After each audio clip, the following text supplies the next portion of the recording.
David Wilkerson, A cura de mentes perturbadas. Mente perturbada é aquela que sofre de insatisfação contínua. Vive tensa, perturbada, inquieta e não se tranquiliza e nem repousa. Se aflige com o futuro e com o passado, assim como as circunstâncias do presente. E estou convencido de que há mais mentes perturbadas na atualidade do que em qualquer geração anterior. Quem vive nas grandes metrópoles vê provas diárias disto.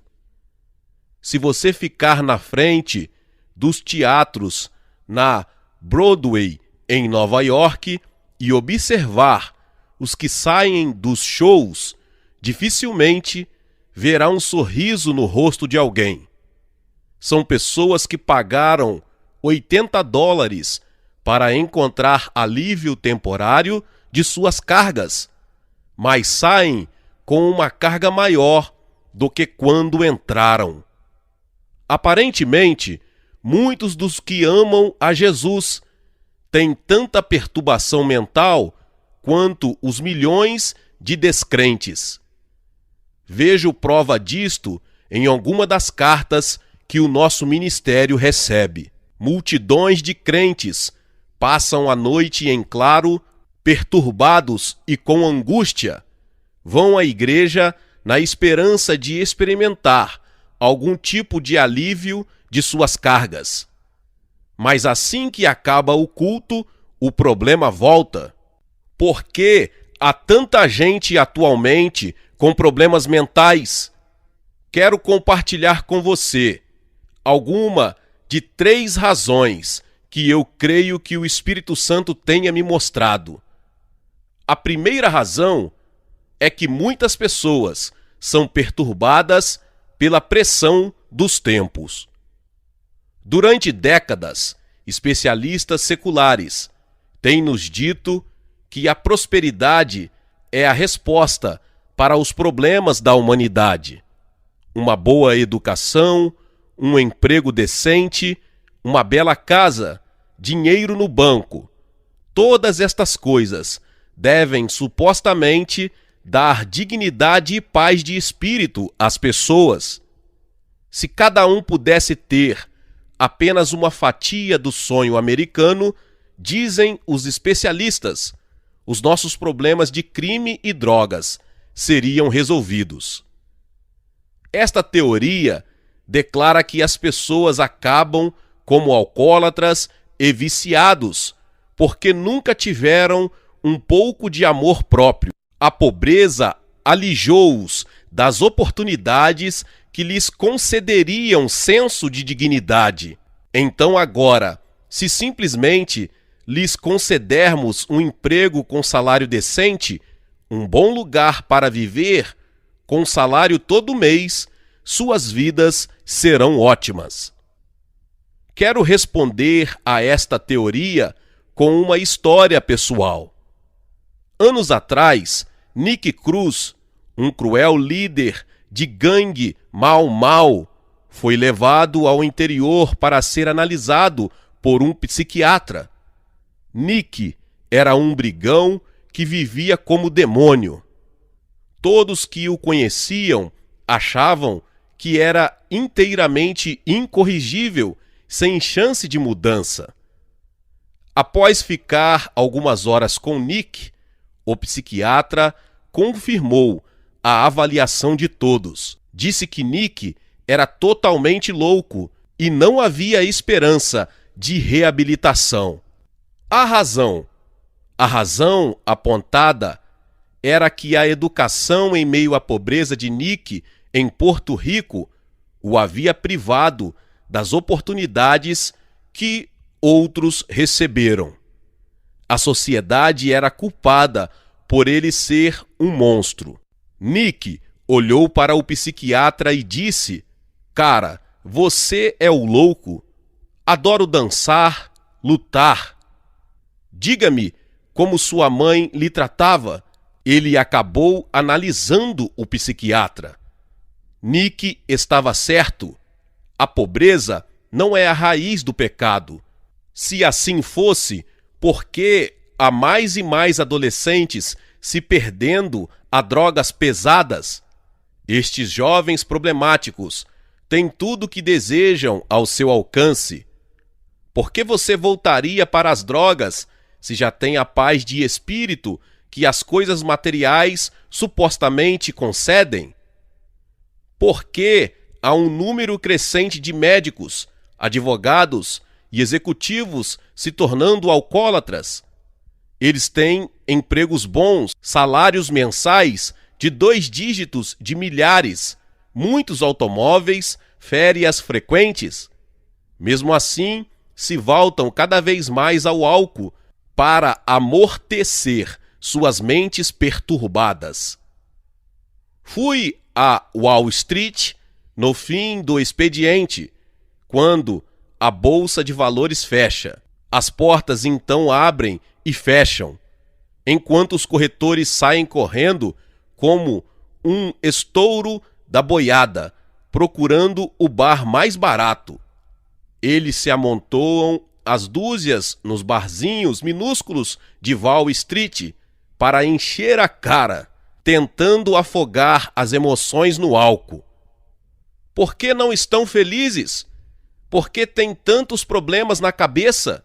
Eles têm tudo o que lhes disseram que precisariam para sentirem-se realizados. Têm uma renda confortável, possuem casas de férias, fumam charutos de $50, bebem vinho de $300, têm carros caros, contudo se embriagam para conseguir aguentar pelo menos até o fim do dia. Por que estas pessoas não desfrutam de uma paz de espírito tranquila, saciada? É porque temem perder tudo. Temem que a economia entre em crise e de que, de repente, tudo aquilo que trabalharam para acumular desapareça como fumaça. Jesus preveniu que nos últimos dias o coração das pessoas seria atormentado pelas crises que ocorreriam no mundo. Haverá angústia entre as nações em perplexidade por causa do bramido do mar e das ondas. Haverá homens que desmaiarão de terror e pela expectativa das coisas que sobrevirão ao mundo, pois os poderes dos céus serão abalados. Lucas 21, 25 e 26.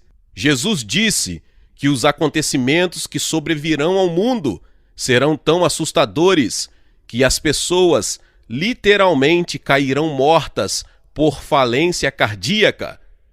Agora mesmo estamos testemunhando exatamente o que ele previu: o caos mundial, confusão, agitação.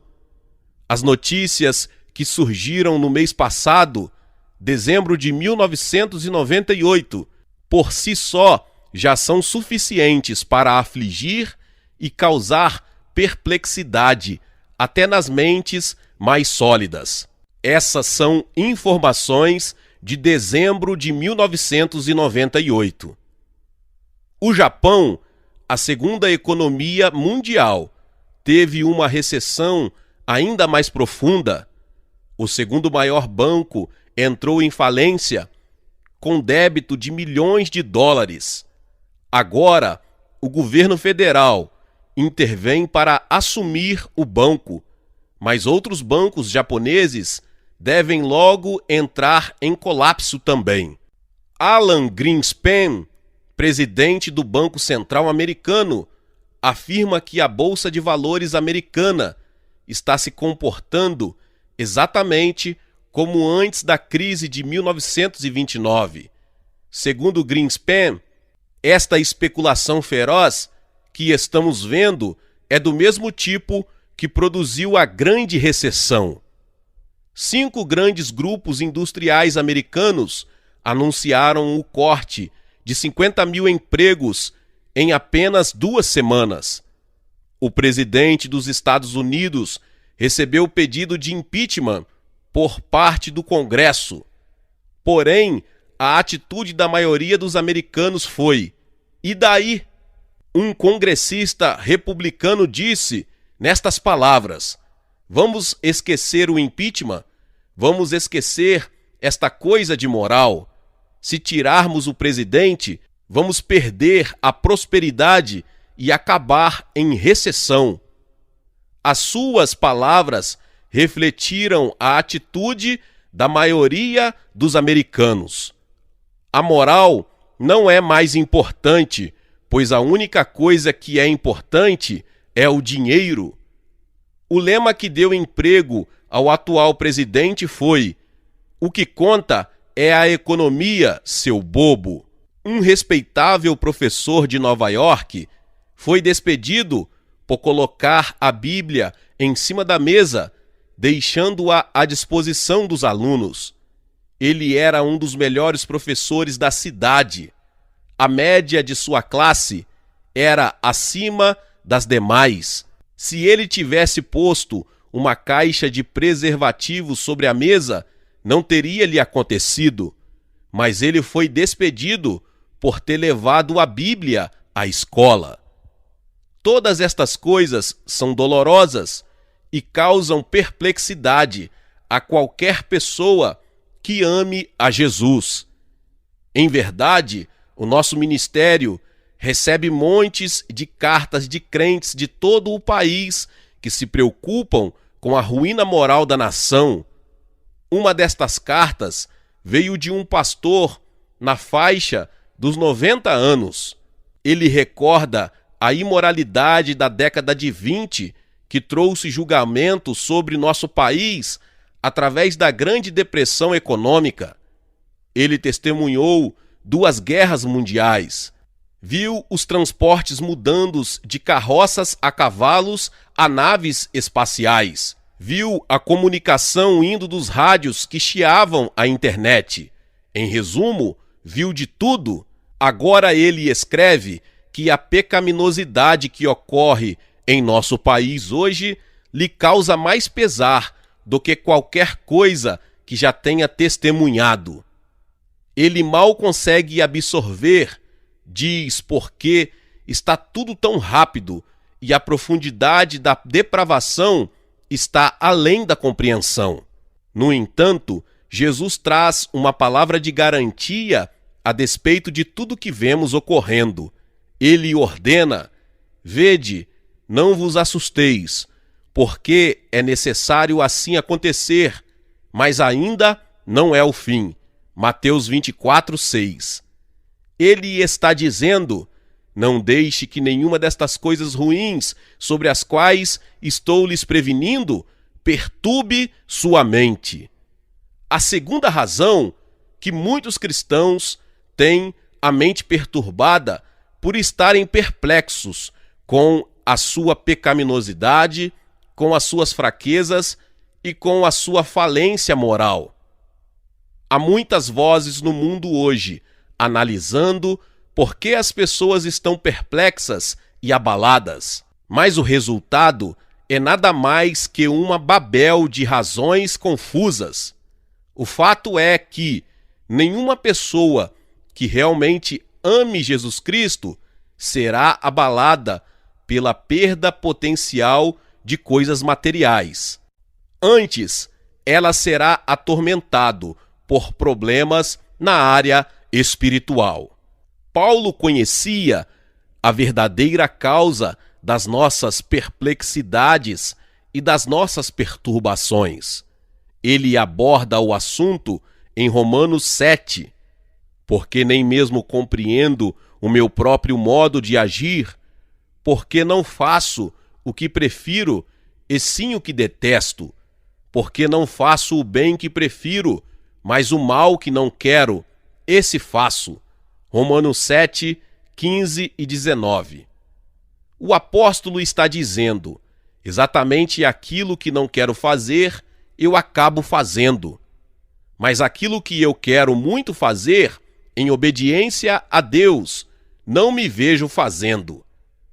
Aqui, Paulo está falando a milhares de crentes sinceros. Eles estão perturbados, pois simplesmente não conseguem vencer o pecado. Querem fazer o certo, viverem santos e puros diante do Senhor. E odeiam o pecado que tão facilmente os tenta. Mesmo assim, continuam voltando para ele. Acabam ficando angustiados, agitados, esgotados e gritam: ó, desventurado homem que eu sou, eu não quero mais fazer isso, mas pareço muito frágil para resistir. Por que sou tão fraco? E até quando vou aguentar esta luta? Será que vou ficar a vida inteira chorando um mar de lágrimas, confessando e me arrependendo, e depois voltando para o pecado? Pessoas assim que amam a Jesus não estão tão preocupadas com a crise econômica ou com a crise mundial, mas estão muito aflitos devido à sua queda espiritual da semana passada. Eles acham que haviam dominado aquele pecado que os assediava, mas de repente ele volta sobre eles com força redobrada. Agora se entristecem por haverem ferido mais uma vez o Senhor e se preocupam: por que estou sempre caindo quando a única coisa que desejo é agradar a Jesus? Há como se medir com exatidão a espiritualidade. Creio que podemos conhecer o nosso verdadeiro estado espiritual, pelo quanto ficamos atormentados diante de nosso mínimo pecado contra Deus. Alguns cristãos se entristecem só diante do que consideram pecados grandes: adultério, uso de drogas, bebida, palavrões.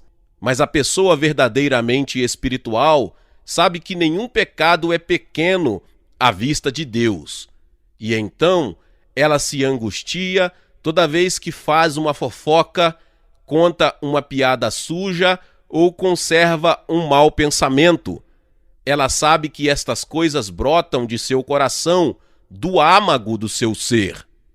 Você pode desobedecer a Deus nestas pequenas coisas, se justificar e esquecer tudo, mas se o fizer, não terá amadurecimento em Cristo. A sua justiça é medida pelo desconforto que você tem em aceitar qualquer coisa que entristeça seu bendito Salvador. Há pouco tempo, disse algo não muito cristão à minha esposa.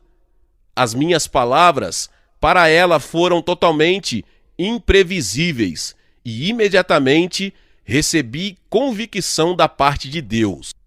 Eu sabia que a havia ofendido, então é claro que pedi que me perdoasse. Eu a abracei e lhe disse que a amava, mas a minha cabeça continuava perturbada. Eu pensei: como fui capaz de fazer uma coisa assim, tão fora do padrão de Cristo? Afinal, nunca me vi tão perto do Senhor. Nunca orei mais do que neste ano passado. Devo ser totalmente corrupto por permitir que algo tão grosseiro nasça do coração. Exatamente o que detestaria fazer, eu tinha feito. Eu não fiquei só desapontado comigo mesmo, eu fiquei perturbado, perplexo, agitado no espírito. Fui para o escritório e me prostrei diante do Senhor, invocando o sangue de Jesus para me purificar. Neste domingo, o inimigo cochichou para mim: esse seu pequeno lapso não foi nada demais, é uma coisinha de nada. Mas o Espírito Santo imediatamente se levantou em meu coração para refutar a voz do diabo. Ele me assegurou: David, o próprio fato de estar se lamentando por esse pecado é prova de que estou operando em você. Quanto mais você se ressente diante até das menores transgressões contra o meu amor, mais perto você chega da vitória. Contudo, como continuamos a lutar contra o pecado, as palavras de Paulo para nós em Romanos podem parecer sem sentido. Ele diz: outrora, escravos do pecado, contudo, viestes a obedecer de coração a forma de doutrina a que fostes entregues, e uma vez libertos do pecado, fostes feitos servos da justiça, transformados em servos de Deus. Tendes o vosso fruto para a santificação e, por fim, a vida eterna, porque o salário do pecado é a morte. Romanos 6, 17, 18, 22 e 23. Libertados do pecado? Servos da justiça, produzindo fruto santo? Parece brincadeira. Quando lemos isto, temos de admitir com honestidade: não estou morto para o pecado. Não fui verdadeiramente liberto. Ainda permaneço sob o poder enganador de um pecado secreto, e isso me perturba. Se o salário do pecado é a morte, então não me resta esperança. Cá estão duas cartas resumidas, vindas de cristãos sinceros que têm lutado terrivelmente contra um cativeiro abominável. A primeira vem de um jovem. Sou constantemente tentado pelo pecado sexual e sempre eu cedo. Amo Jesus de todo o coração, mas sinto a presença de Deus sumindo da minha vida. Apesar de amá-lo, continuo voltando à luxúria. Contudo, eu a detesto. Choro como criança na hora que estou participando dela, pedindo que Deus me ajude a não fazer isso, mas continuo fazendo. Confio em Deus para me livrar, como Paulo diz em Romanos 7, e amo a Deus de todo o coração. Mesmo assim, sei que estou errado e me sinto fraco para mudar. Às vezes, me sinto tudo bem, mas outras vezes sinto que estou sendo peneirado como trigo. Sinto-me como um Judas traindo meu Senhor. Às vezes acho que o suicídio é a única saída. A segunda carta vem de uma mulher casada, envolvida em adultério com um homem casado. Oro por libertação, por arrependimento, por poder. Eu prometo ser forte contra a tentação na próxima vez. Mas quando o vejo, meu amante, caio na mesma coisa de sempre. Durante anos vivi uma vida limpa, com moral. Nunca pensei que seria capaz de uma coisa destas, mas agora me enfiei no inferno e não sei como parar. Quando leio suas cartas circulares, recebo convicção da parte de Deus, oro e tento expulsar qualquer demônio que possa ter entrado por causa do pecado, mas sinto-me amaldiçoada. A mente fica competindo com todos os versículos das Escrituras que falam contra o que estou fazendo. Sinto-me réproba. Estou cheia de culpa, de medo, de pânico, de nojo. Sinto-me tão só, separada e isolada de Deus. Recebemos muitas cartas como estas. São gritos pedindo ajuda, vindos de mentes perturbadas por um pecado que os assedia. Ainda assim, devo dizer a todos os que amam Jesus e que sofrem este terror, este grito íntimo, incomodativo, esta luta na mente, é obra do Espírito Santo. Deus enviou-nos o seu Espírito para travar batalha contra a nossa carne e os seus desejos e luxúrias. Assim, se você não se sente perturbado quando cai, se você consegue deixar a coisa para lá sem sentimento de culpa, de tristeza ou pesar, então o Espírito Santo não está em luta dentro de você. Contudo, se você está recebendo convicção da parte de Deus, até mesmo diante da mais leve transgressão, você está perto da verdadeira vitória. Ele está vencendo a batalha em seu coração, produzindo uma tristeza piedosa que leva ao verdadeiro arrependimento.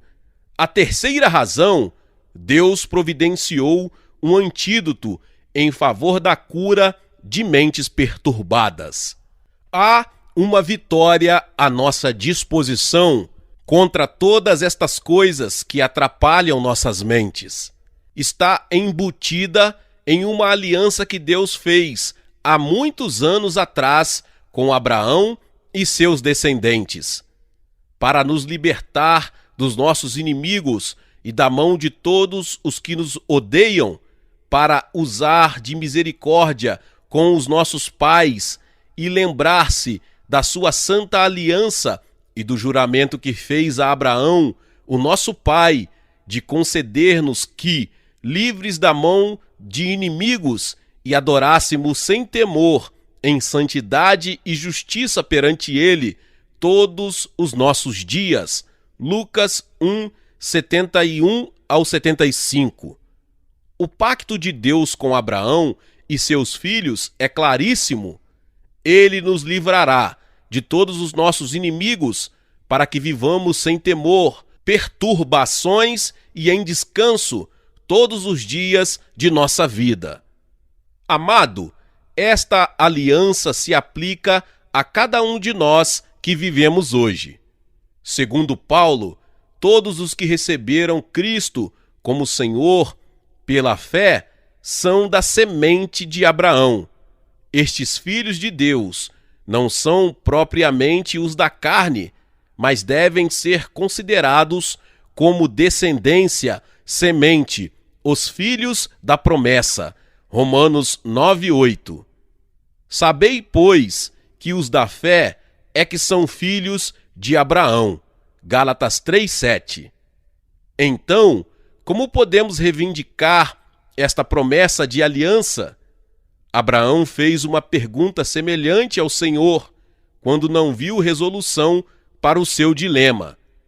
Ele pergunta: "O que me darás, Senhor, vendo que não tenho um filho?" Eis a resposta de Deus: "Eu sou o teu escudo, o teu grandíssimo galardão." Gênesis 15:1. O Senhor lhe disse: "Abraão, vou lhe dar a mim mesmo, e só. Eu serei o seu defensor e seu grande galardão, pois eu sou quem eu sou." Você jamais precisará ter medo de qualquer inimigo enquanto viver, porque lhe serei Deus. O plano de Deus para nós sempre foi simples. Ele diz: você não tem de ter medo de nenhum poder que se levantar contra si. Eu vou agir como defensor, todas as vezes. Se simplesmente confiar em minhas promessas, lançando-se aos meus cuidados pela fé, serei Deus Todo-Poderoso para você. Conquistarei todos os seus inimigos e os derrubarei à sua frente. Você será vitorioso, mais do que vencedor, e viverá os seus dias em paz, sem medo. Eu lhe pergunto: você está vivendo seus dias sem medo, em paz de espírito, com a mente descansada? A maioria de nós não vive sequer um minuto desse jeito. Entramos e saímos dos nossos momentos de paz, mas não ingressamos inteiramente no descanso de Deus. Se você está aturdido, perplexo, aflito quanto a um pecado que lhe assedia, então terá de entender: Deus não está zangado com você. Ele não está querendo lhe disciplinar ou julgar. Pelo contrário, ele anseia por lhe infundir o poder que tudo pode. Deus declara basicamente a mesma coisa em todas as suas alianças. Procuro um povo que creia que o livrarei dos inimigos. Da aliança que fiz convosco, não vos esquecereis, nem temereis outros deuses, mas ao Senhor, vosso Deus, temereis, e ele vos livrará das mãos de todos os vossos inimigos. 2 Reis 17, 38 e 39. No Velho Testamento, os inimigos eram as nações ímpias, os filisteus, os moabitas, os hititas, os jebuseus, os cananeus. Todos estes poderes do mal procuravam destruir o povo de Deus e levá-lo de volta ao cativeiro. Hoje, os nossos inimigos existem dentro da esfera espiritual. Poderes do demônio, lascívias carnais, maus desejos. E no Novo Testamento, Deus repete a garantia para o povo: serei Deus para vocês, e vocês serão o meu filho, a minha filha. Na verdade, sereis meus filhos desde agora e por toda a eternidade. Portanto, lembrem-se da aliança que faço com vocês. Vocês não devem temer nenhum homem e nenhuma força, mas só a mim. Eu os livrarei das mãos dos inimigos, incluindo as pressões do demônio, lascívias que se agarram a vocês, hábitos que os dominam e de todo o pecado que lhes assedia. Você pode perguntar: por que então não tenho esta aliança sendo cumprida em mim? Se você fica se perguntando por que continua caindo, por que continua a se sentir fraco e sem poder, fazendo exatamente o que detesta fazer, é provavelmente que não confiou totalmente nas gloriosas promessas de Deus. Deus fez todas estas promessas para Abraão, promessas de ser o seu escudo, seu galardão, derrotar todos os seus inimigos, até realizar milagres para ele, como lhe dar um filho já sendo idoso. Abraão creu nestas promessas, e Deus diz que sua fé lhe foi imputada, creditada por justiça. Igualmente, na hora que desistimos de lutar contra nossos inimigos espirituais em nossa própria força, fixando no coração que tudo aquilo que Deus promete, Ele é competente para realizar, e confiando tudo às suas mãos, isso será o começo da nossa justiça. Deus nos auxilia nisto, enviando seu próprio Espírito para fazer residência em nossos corações. O Espírito Santo é o poder de Deus, e este poder declara guerra contra todo poder demoníaco. O Espírito milita, luta contra a carne. Gálatas 5:17. O Espírito declara: é aqui que eu moro agora, diabo. Fiz o meu quartel-general aqui e estou erguendo o estandarte do Deus Todo-Poderoso. Você não manda mais aqui e a sua briga não é mais com o meu filho, agora é comigo.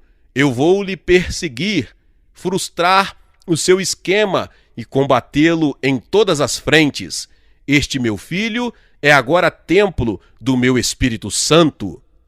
Andar no Espírito não é complicado, é simplesmente crer no que Deus disse: andai no Espírito e jamais satisfareis a concupiscência da carne. Versículo 16. Simplificando, confie no Espírito Santo, creia na garantia de assumir a sua causa, ande no poder da promessa que ele fez de combater por você. A palavra de Deus nos dá uma sólida promessa que é tiro e queda para toda a angústia da mente. Então aspergirei água pura sobre vós e ficareis purificados de todas as vossas imundícias e de todos os vossos ídolos vos purificarei. Dar-vos-ei coração novo e porei dentro de vós espírito novo. Tirarei de vós o coração de pedra e vos darei coração de carne. Porei dentro de vós o meu espírito e farei que andes nos meus estatutos, guardeis os meus juízos e os observeis. Ezequiel 36, 25 ao 27. Você vê o que Deus está dizendo? E o seu Espírito realiza toda a obra em você. Ele vai lhe purificar e dar um coração novo. ele vai levá-lo à obediência e a praticar o que é certo. O seu papel é crer que ele manterá a sua palavra com fé inabalável. Então, você vai confiar os seus problemas, o seu futuro, a sua vida e os seus pecados às mãos do Deus Todo-Poderoso? Palavra por David Wilkerson. Meus irmãos e irmãs, que palavra maravilhosa, poderosa.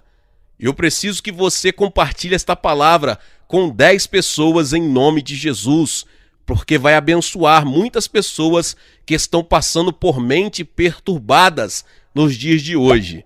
Se você ainda não é inscrito aqui no canal, se inscreva aqui no canal e ative o sininho das notificações. Todos os dias são postados vídeos abençoados aqui no canal para te abençoar. Deixe também o seu like, porque é muito importante para este vídeo. O YouTube entrega este vídeo para mais pessoas. E não esqueça de compartilhar, tá bom? Com os seus contatos. Deus abençoe e nos vemos nos próximos vídeos. Amém.